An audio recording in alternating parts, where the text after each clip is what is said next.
everyone. Welcome back to another episode. It's Mason and Megan here. Hello. Hello. Today we'll be going over some Romantic era music, and as usual, our professor we'll be interviewing today is going to mention quite a few different excerpts, different pieces, and you can find lovely little links to all of those in the description of the video. So just scroll on down, select the description, and you'll see all these awesome timestamps that we've placed there for you to go listen to what we're talking about, because copyright is oh so fun to deal with, and so please enjoy all those links, and we'll get right into it. We first got Schubert. There's probably a better way of saying that, but yeah, he's got some really, really pretty stuff. Yeah, and that would make sense because he wrote more song-like things, so his melodies are obviously really nice to listen to. And I'm just saying And yeah. the song cycle comes into play, which is fun, and that transitions into the Mendelssohns. We've got Fanny and what's Felix, that's what it is. I was like, what's the other Mendelssohn? I know that Fanny Mendelssohn, she's done some pretty great stuff, but a lot of people tend to gravitate towards her brother. So yeah, There's even some speculation and or evidence that in order to publish music, Fanny would use her brother's name because, well, that's how the times were back then, and so. Yeah, that's would not want to do that now. But Fanny's music is great. Oh yeah, really good stuff. Yeah. Next we have Paganini, who was known as the inventor of extended techniques, which we see a lot all the time now. Just kind of expanding on instruments' capabilities and whatnot. I'm kind of sad we don't see this in like popular music as often, because Paganini was super flashy, along with, spoiler alert, a pianist we might mention here in a little bit. But he did a lot of flashy stuff, and so people would go out and see like, oh, let's go see what this guy can play, and he'd just play some really impressive technical pieces. And we don't see that much in popular music necessarily, but yeah, I'd like to see more of these people. Megan, do you happen to know anyone else around this time who is showing off their impressive playing skills? Yeah. Liszt. Isn't it him that is the reason that our pianos are situated the way they are? I've not heard that. He wanted people to see his profile. Huh. They used to have their back turned to the audience, and then the reason that the pianist now sits sideways, and I don't know exactly if this is all the way true. Well, no, I mean, if you know in the comments. Yeah, but confirm this, look this up, but I'm pretty sure Liszt was like way interested in himself and just like, look at me, I'm playing, and so had his profile shown, and so now pianists play the way that they do. It became common practice. Yeah, for sure. So yeah, Franz Liszt was so he was born 1811 and he lived till 1886, but he's pretty well known for writing character pieces, and these are what a single movement piece, and like Mason was saying, he played piano, so it was often he composed for piano. And there's like a noun or idea attached to the music, which definitely translates to just evolution of music in general. You start to, in the classical, it was kind of nature-esque type feelings, and just all of that. And now in the Romantic time period, it's more ideas and just tangible, things that people want to write about. And then Chopin, probably everyone knows that, or they might not know that they know it, but they do know Chopin. So if you're interested, take a look at some of these composers. There's some pretty great content out there. If you want to introduce yourself, tell us where you are from, where you've been. So I'm Guglielmo Manfredi. I'm originally from Italy, and I have been here for the last 14 years, and play principal in the Arnold Symphony and with the opera. I've performed at La Scala, I've performed at the Carlo Felice, I've performed at Carnegie Hall.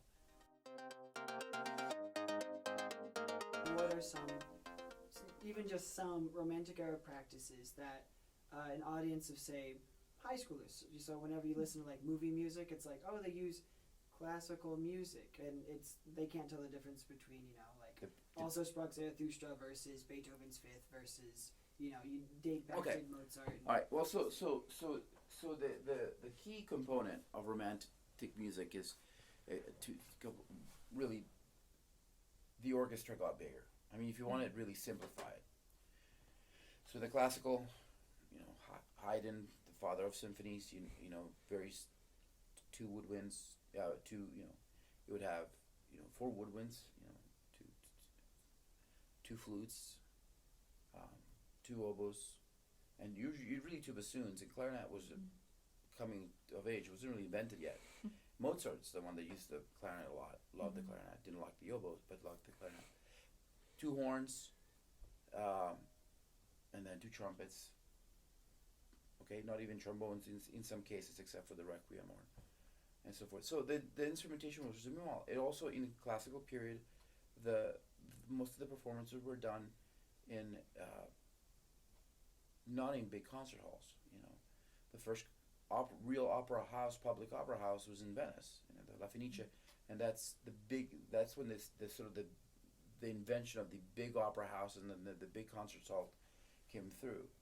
So the orchestration itself was much smaller. As you go through Beethoven, by the time Beethoven was done with the Ninth Symphony, well, all of a sudden you have a full brass section. You have the contrabassoon. You have the wind section is expanded. And then Brahms comes along and he takes over. And he does the same thing with Beethoven.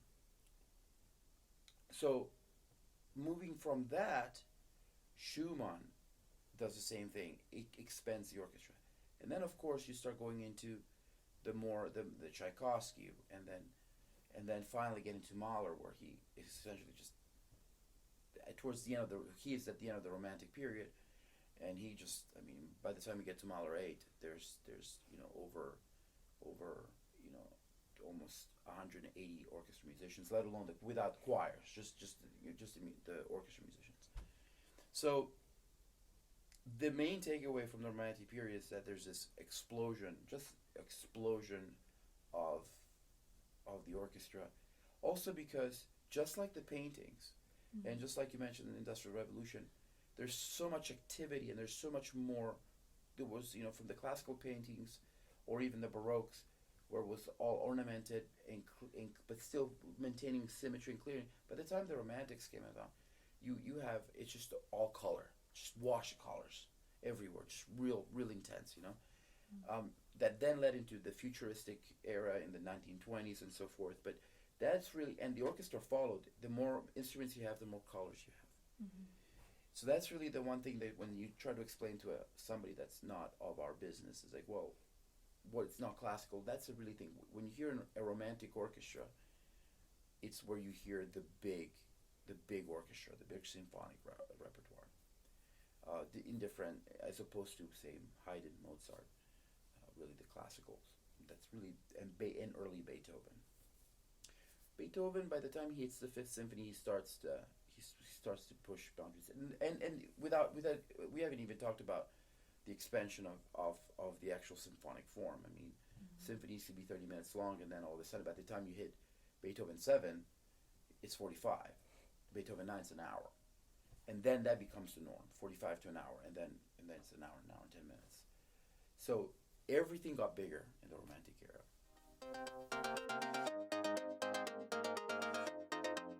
great. That's a lot of really good information. There's a lot of really neat elaboration that we just talked about earlier today, and so you very nicely just springboarded off of what other people would have heard already. So that's really, really great stuff already. Also, another thing that's to be mentioned is that in that time, the instruments got better. For example, in my field, well, you have the tuba in 1824. You have the tuba comes in. Tuba didn't exist until about 1824, 1820s. The valves come in, so all brass instruments, trumpet, horns, and tubas start playing with the valves. So chromaticism is able to, you're not just the brass instruments are not just they're not just tied down to the harmonic series, but all of a sudden they can play chromaticism. Beethoven 9, in the Beethoven 9, the fourth horn solo, the reason why it's given to the fourth horn is because the fourth horn the guy that played fourth horn happened to have a valved instrument, and it uses chromaticism.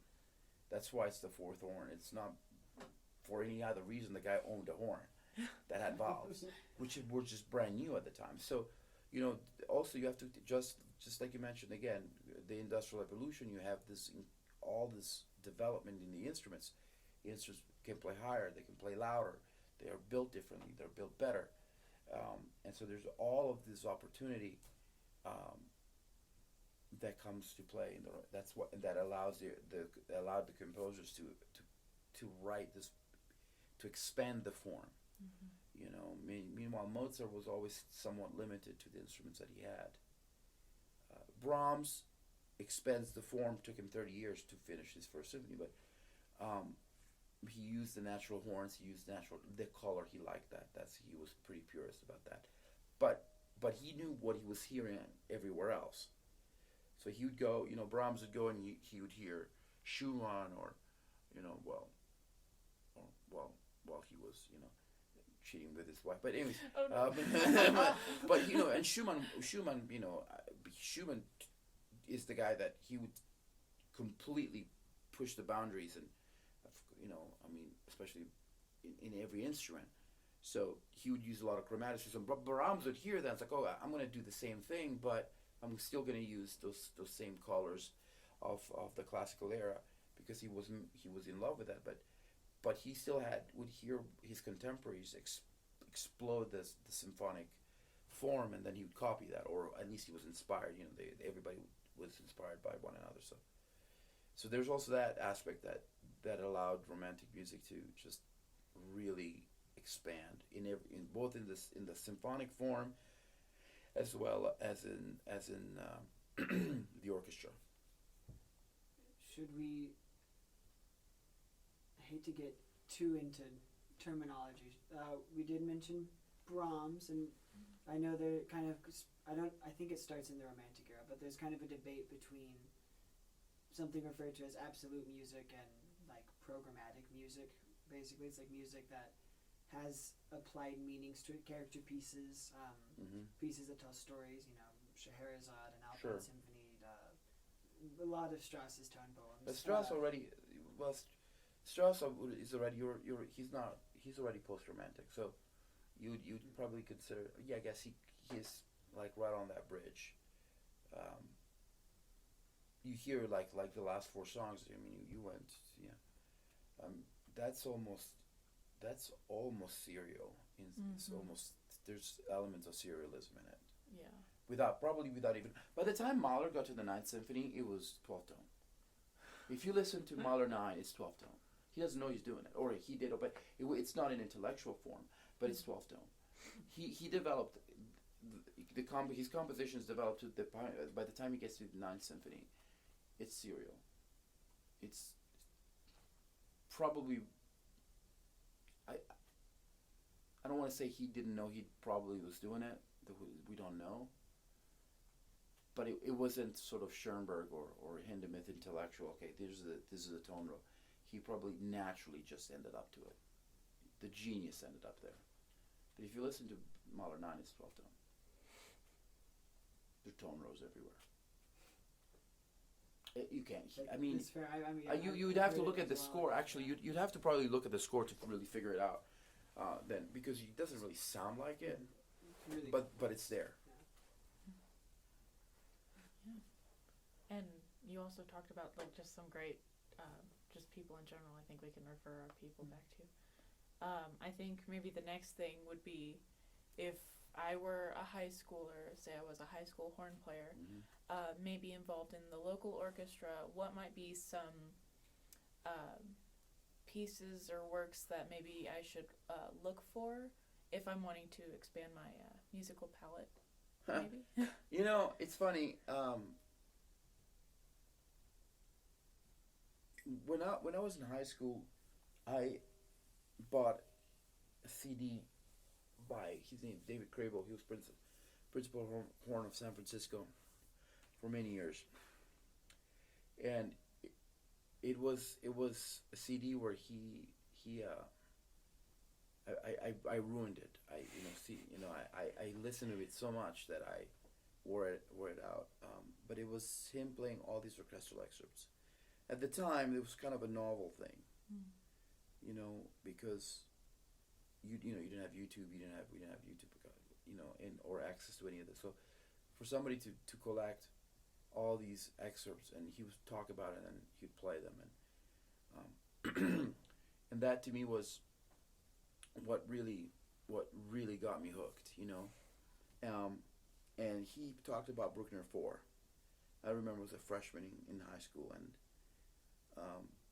and so I ran to the store and I bought a recording of San Francisco playing with her Blumstedt conducting Bruckner 4, and that piece is so epic, especially the first movement.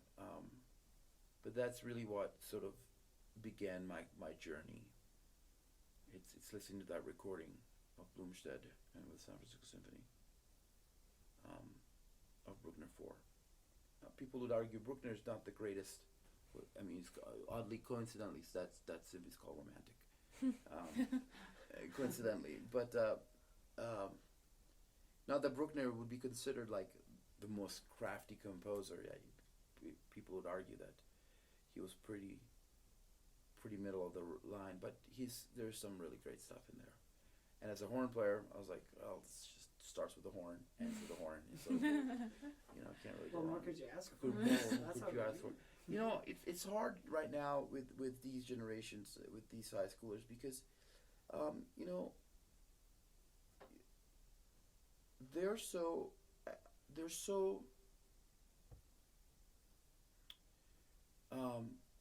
overstimulated that there's so much great music, but because they're so overstimulated, nothing sticks, nothing hits. So I think in order to reach a high schooler that's like, oh, I kind of want to go and listen to music, I want to explore music, it has to be stuff that they can really connect to. Yeah. That's why programmatic music is always good. You can at least envision a story.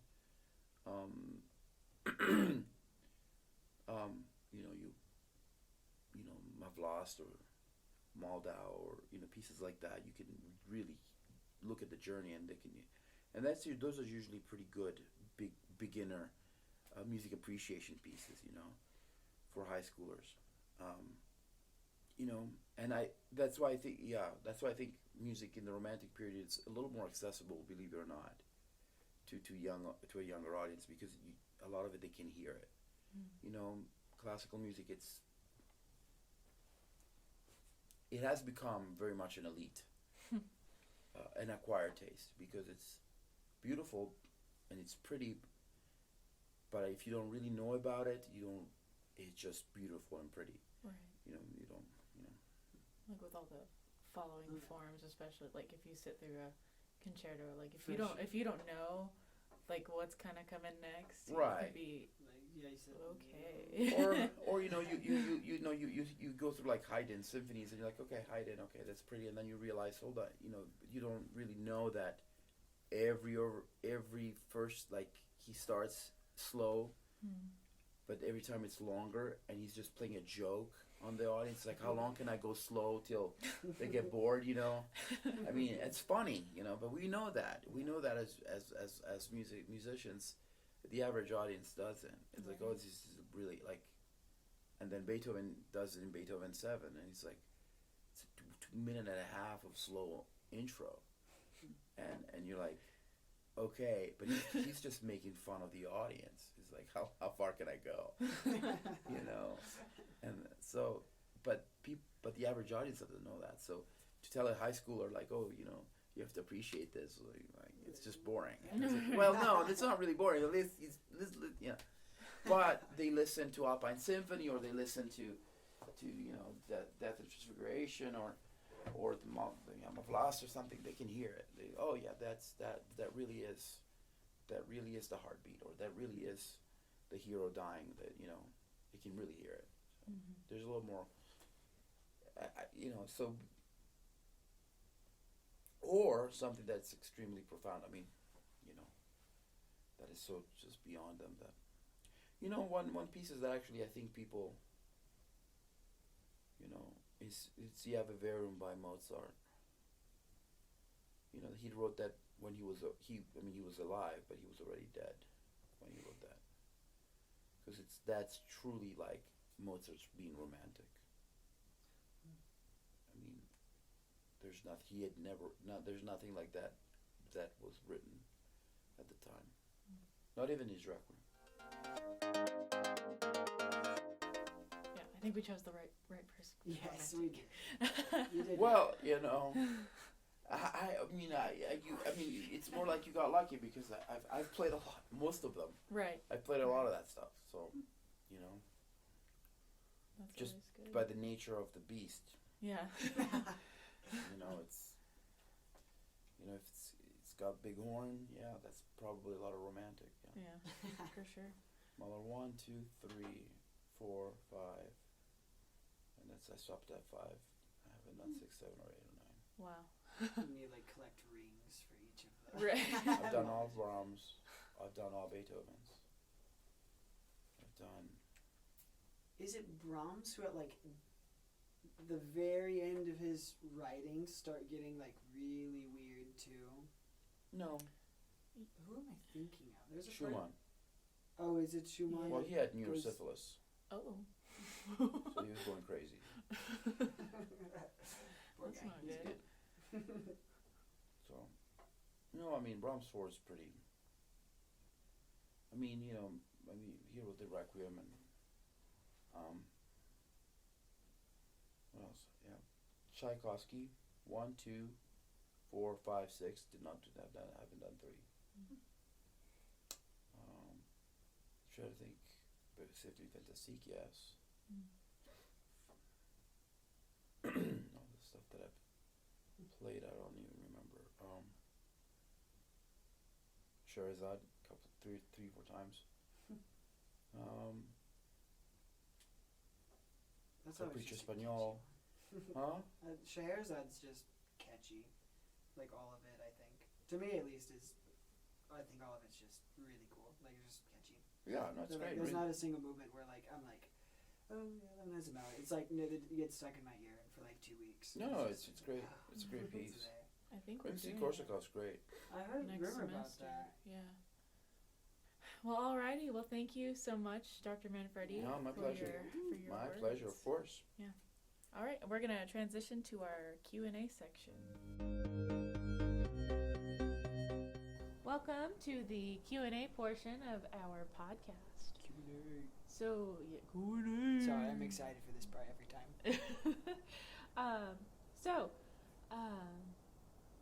One question is, why is there a romantic era, or what made that happen?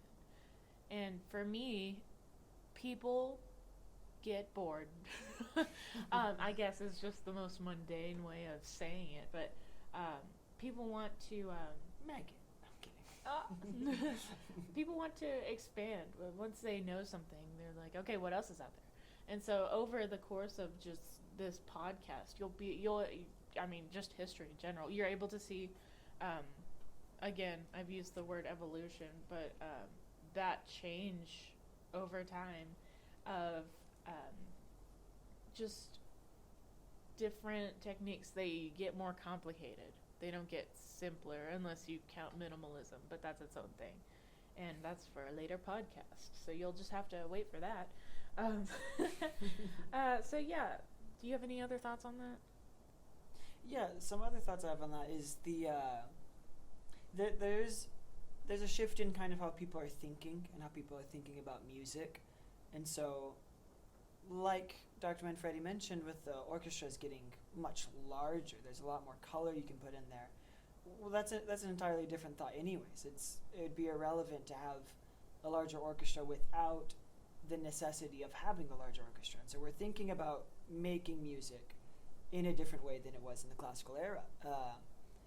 And so there is a romantic movement in art, in literature, and in music where people are just thinking about things differently, where there's an appreciation for the individual, there's glamorification of nature, and in order to portray all this wondrous beauty we see in music, it requires a bigger group, and that kind of assists this overall shift into the Romantic era. And we also start seeing, you might notice it as well, when we say colors, there's a lot of different sounds that you'll hear. A lot brighter sounds, a lot darker sounds, and this is all to portray stories and images, and although sometimes it's not true, there are people that, as always, are kind of, in a way, countercultural. In this instance, for instance, would be, I believe it's Brahms, who didn't want to add meaning to music. And so this turns into a new debate, is whether or not music should have meaning. We have character pieces, they're like piano pieces. For instance, a lot of pieces that Chopin wrote have ideas associated with them, like waterfalls and things like that, things for you to imagine while you listen to it. And other composers like Brahms, they didn't quite agree with that. They thought music, and didn't quite want other things associated to it. And so that's a fun debate for you to process in your own head, is what do you like in music? And so, if that's my answer of the question. Yeah, for sure. Hopefully if that answers yeah, it. I think so. It's probably become somewhat of I guess that makes sense. But whatever type of era we're in, society is in every aspect also doing the same types of things. You'll see it artwork, like we were saying. And if you look at the just construction of architecture, it's insane. Like, you can tell what was made in what era to an extent. But even if you don't have all that much knowledge on the subject. One thing to really compare, especially later on, I challenge you to compare the differences between Romantic era music and art and 20th century music and art, especially around World War I, especially around World War II.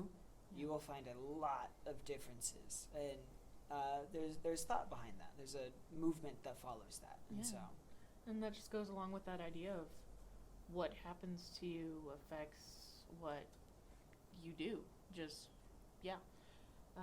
I hope that answers your question. Thanks for tuning in.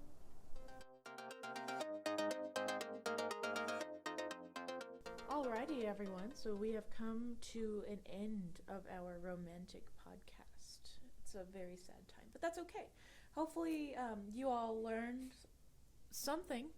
Sorry, I'm tearing up because I'm sad. Yeah, I know. We can go listen to some beautiful romantic music. Yes.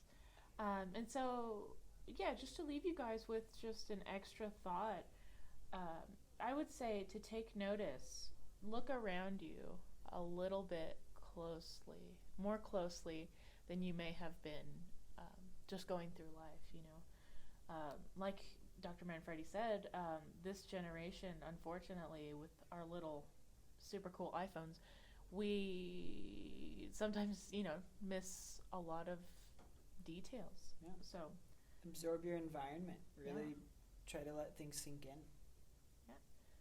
well, thank you guys, and we will see you next time.